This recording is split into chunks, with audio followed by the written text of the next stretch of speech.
와, 정말 정신없는 한 주였습니다. 이번 주 우리 증시, 한마디로 롤러코스터였죠? 그 숨가빴던 일주일 동안 도대체 무슨 일이 있었는지 핵심만 쏙쏙 뽑아서 같이 한번 살펴보겠습니다. 네, 정말 말 그대로 극심한 공포와 탐욕이 부딪혔던 한 주였어요. 투자자들 마음을 그냥 들었다 놨다 했는데 이 엄청난 변동성의 한가운데 도대체 뭐가 있었던 걸까요? 우선 시장을 그야말로 패닉 상태로 몰고 갔던 코스피 급락 이야기부터 시작해보죠. 자, 이 타임라인 한번 보세요. 시장이 어떻게 움직였는지 그냥 한눈에 딱 들어오죠.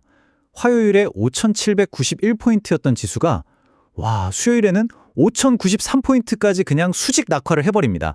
물론 목, 금의 기적처럼 회복하긴 했지만 정말 아찔한 순간이었어요.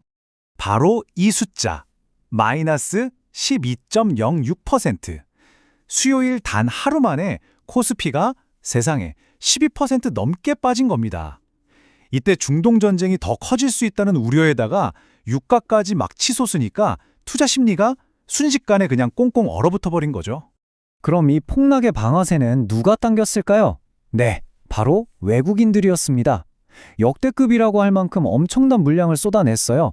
이들이 막 던지니까 시장 전체가 공포에 질려서 너도 나도 파는 투매 현상까지 벌어진 겁니다.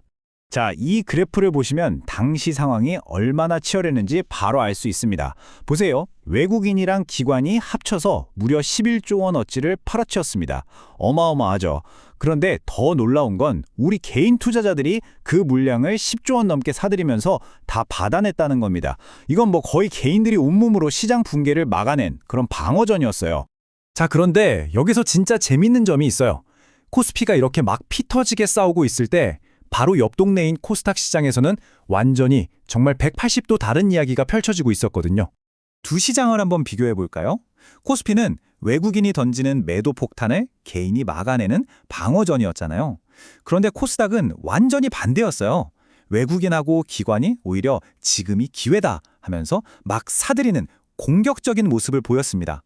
정말 같은 나라 시장이 맞나 싶을 정도였죠. 그리고 그 공격적인 매수의 결과가 바로 이 숫자입니다. 플러스 14.1%. 와, 목요일 하루 만에 코스닥이 무려 14% 넘게 폭등한 거예요. 이건 진짜 최근 몇 년 동안은 본 적 없는 거의 역사에 남을 만한 반등이었어요. 아니, 코스닥은 도대체 뭐가 있길래 이렇게 강했던 걸까요? 일단 가장 큰 힘은 역시 외국인과 기관의 사자였습니다. 이 둘이 힘을 합쳐서 막 사들였고요. 여기에 정부 정책에 대한 기대감도 한몫했어요. 액티브 ETF라는 걸 활성화하겠다, 이런 소식이 있었는데 이게 뭐냐면 펀드 매니저가 좀 더 자유롭게 종목을 골라 담을 수 있는 상품이거든요. 이걸 밀어준다는 기대감에다가 시장의 주인공인 반도체랑 2차 전지 쪽으로 돈이 다시 싹 몰리니까 그야말로 폭발적인 힘이 생긴 거죠. 자, 그럼 이번엔 시장의 수면 아래를 한번 들여다볼까요? 눈에 보이는 지수 말고 투자자들의 돈, 그러니까 이 대기 자금이 어떻게 움직였는지를 보면 지금 시장의 진짜 속마음을 알 수 있거든요. 와, 보세요. 이번 주에만 무려 11조 4천억 원. 이만큼의 돈이 증권가자로 새로 들어왔다는 겁니다. 이게 뭘 의미할까요? 시장이 폭락하니까 바로 지금이 기회다라고 생각한 투자자들이 엄청나게 총알을 장전했다는 아주 확실한 신호죠. 우리가 흔히 고객 예탁금이라고 부르는 게 바로 이 돈이에요. 그러니까 주식 사려고 증권사 계좌에 넣어둔 현금. 이 돈이 이렇게 늘었다는 건요, 앞으로 시장이 조금만 좋아져도 바로 투입될 수 있는 대기 자금이 어마어마하게 많아졌다는 뜻이에요. 정말 중요한 지표입니다. 이 돈의 흐름을 보면 투자자들의 심리가 그대로 읽혀요. 자, 보세요. 첫 단계, 시장이 폭락합니다. 모두가 공포에 떨죠. 그런데 두 번째 단계, 바로 그때 누군가는 이건 기회다 하면서 계좌에 현금을 채워넣습니다. 총알을 준비하는 거죠. 그리고 마지막 세 번째 단계, 이렇게 쌓인 총알, 이 마른 장작이 결국 시장이 다시 타오를 때 가장 강력한 땔감이 되어주는 겁니다. 자, 이렇게 정신없는 한 주가 지났습니다. 그럼 앞으로 우리는 뭘 지켜봐야 할까요? 다음 주 시장의 방향을 결정할 핵심 포인트들 제가 딱 짚어드릴게요.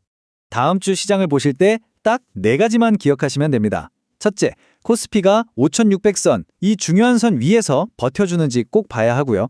둘째, 이 모든 사태의 시작이었던 외국인들이 이제 좀 팔기를 멈추는지, 이게 정말 중요하겠죠. 셋째, 중동 문제처럼 우리를 계속 불안하게 하는 외부 변수가 또 터지지는 않는지. 그리고 마지막으로 단기간에 급하게 올랐으니까 이쯤에서 팔고 나가자 하는 차익 실현 매물이 얼마나 나올지 이 네 가지를 잘 보시면 시장의 흐름을 놓치지 않으실 겁니다. 결국 마지막 질문은 이거인 것 같아요. 이 엄청난 폭풍을 겪고 난 지금 우리 시장은 과연 더 튼튼해진 걸까요? 아니면 그냥 언제 터질지 모르는 시한폭탄처럼 변동성만 더 커진 걸까요? 그 답은 아마 다음 주 시장이 우리에게 직접 보여주겠죠.